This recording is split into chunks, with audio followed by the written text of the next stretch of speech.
Hello everyone, good evening. আজ থেকে আবার স্কুল শুরু, ছুটি শেষ গ্রীষ্মের। তো বর্ষা নেমে গেল দেখছি। আজকে রেনকোট পরে স্কুলে যাচ্ছে। তো ওদের কালকে মেসেজ দিয়েছে যে 10:30টায় ছুটি হবে, এমনি টাইম আছে ওদের 11:40-এ ছুটি হয়।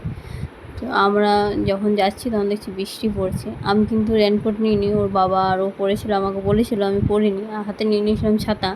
তো রাস্তায় দেখলাম একটু বৃষ্টি হচ্ছিলো, তখন ছাতাটা মেরে নিয়েছিলাম। আর তখন আমার বর চেঁচাতে আরম্ভ করেছে, হ্যাঁ বৃষ্টিতে ভিজো, ঠান্ডা লাগবে, ছাতা নেই, কেউ বাইকে ওঠে, মাথায় কোনো বুদ্ধি নেই, এরকম অনেক কিছু বলছিল। তারপর বললাম ঠিক আছে, একটা ছাতাই ভাঙবে, আর তো কিছু হবে না।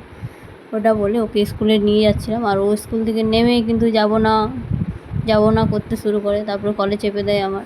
এটা ওর একটা নিয়ম। যাই হোক, ওর বাবার সাথে গেলে এরকম বদমাইশি করে না, আমার সাথে গেলেই করে। তো প্রথম দিন আজকে যদি কান্নাকাটি করে তাই গিয়েছিলাম, কালকেও একবার যাব, তারপর থেকে আর আমি যাচ্ছি না। তারপরে আসার সময় ওকে দেখি, দিয়ে আসার পর ওইদিকে বৃষ্টিটা হয়নি, কিন্তু আসানসোলে বৃষ্টি হচ্ছিলো। হ্যাঁ, আমার ছোটোরও একটি ফ্রেন্ডের মা ফোন করেছিল, ওরা বেরোতে পারেনি। ও স্কুলে আমরা ঢুকে গেছি তখনও বেরোয়নি, বলছে এদিকে আসানসোল দিকে খুব বৃষ্টি হচ্ছে, ওইদিকে কি বৃষ্টি হচ্ছে? আমি বললাম না, এদিকে তো হয়নি, তুমি একটু ছাতা নিয়ে চলে এসো। ও বলছে হ্যাঁ, আমি ওই বুদ্ধিই করেছি, নিয়ে এসছে, কাজে লেগেছে।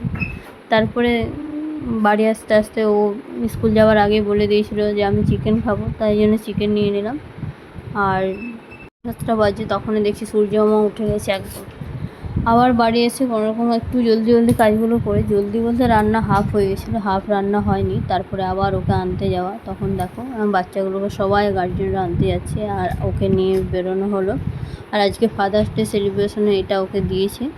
তারপর আস্তে আস্তে বলছে মা আমি তালশাঁস খাবো, তো ওকে ওটাই কিনে দেওয়া হলো। আর বার্নপুরের এ সাইডে এতটা বৃষ্টি হয়নি, তখন জাস্ট আস্তে আস্তে একটু একটু পড়ছিল, আর আমরা দুজন ভিজতে ভিজছি। তারপরে আমি একটু জোরে নামিয়েছে, তখন ছাতাটা হাতেই ছিল বলে মেনে নিলাম। আর আমার বর তখন যাওয়ার সময় রেনকোটটা নিয়ে যেতে ভুলে গেছিল, তখন আমিও হাসছিলাম যে উপরে ভগবান আছে না, সব দেখে। তখন আমাকে বললে যে বৃষ্টিতে ভিজবে, তো ও পরের বার ভিজলো।